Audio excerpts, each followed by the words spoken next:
અને તમે જોઈ રહ્યા છો માય સોશિયલ સાયન્સ સ્ટ્રીમ. આજે આપણે છે એ નકશા પૂર્તિમાં ધોરણ 6 થી 8 માં ભારતનો રાજકીય નકશો છે એ સમજશું. આ આપણી સામે છે ભારતનો રાજકીય નકશો. નકશામાં આપણે જોઈ શકીએ છીએ કે આપણા બધા જ રાજ્યો અને તેના પાટનગર છે.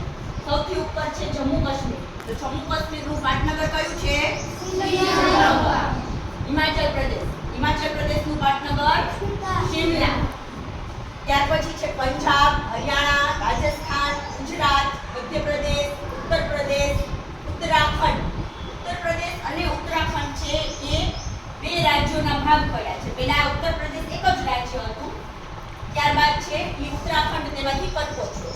એવી જ રીતે મધ્યપ્રદેશ પણ એક રાજ્ય હતું, એમાંથી છત્તીસગઢ છે એ અલગ રાજ્ય હતું. મધ્યપ્રદેશ એનું પાટનગર ભોપાલ રાખ્યું, જ્યારે છત્તીસગઢે રાયપુર રાખ્યું.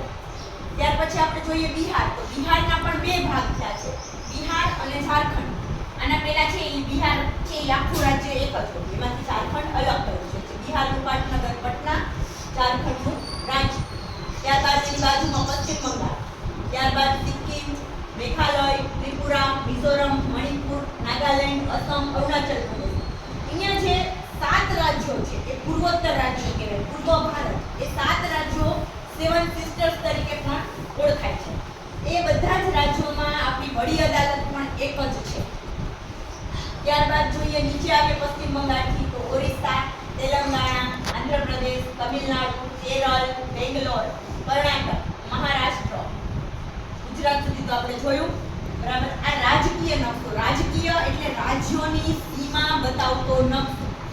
આપણને પરીક્ષામાં રાજ્ય અને તેનું પાટનગર પૂછે છે. રાજ્ય ન પૂછે તો પાટનગર પૂછે છે. બરાબર. તો ઉપર છે જમ્મુ કાશ્મીર. જમ્મુ કાશ્મીરની અંદર પણ બે ભાગ છે. એમાં એક ભાગ છે લેહ લદ્દાખ, એ કેન્દ્ર શાસિત પ્રદેશ છે, એ સરકારે જાહેર કર્યો છે. આ નકશો કદાચ જૂનો હશે, લેહ લદ્દાખ મહિના પહેલાનો, એટલા માટે અહીંયા ભાગ નથી કર્યો, અહીંયા ભાગ પાડેલો છે. જમ્મુ કાશ્મીરને અલગ કરી દીધું છે અને લેહ લદ્દાખને છે એ અલગ કરી દીધું છે. ત્યારબાદ જોઈએ આપણા રાજકીય નકશામાં, તો આપણા પાડોશી દેશો.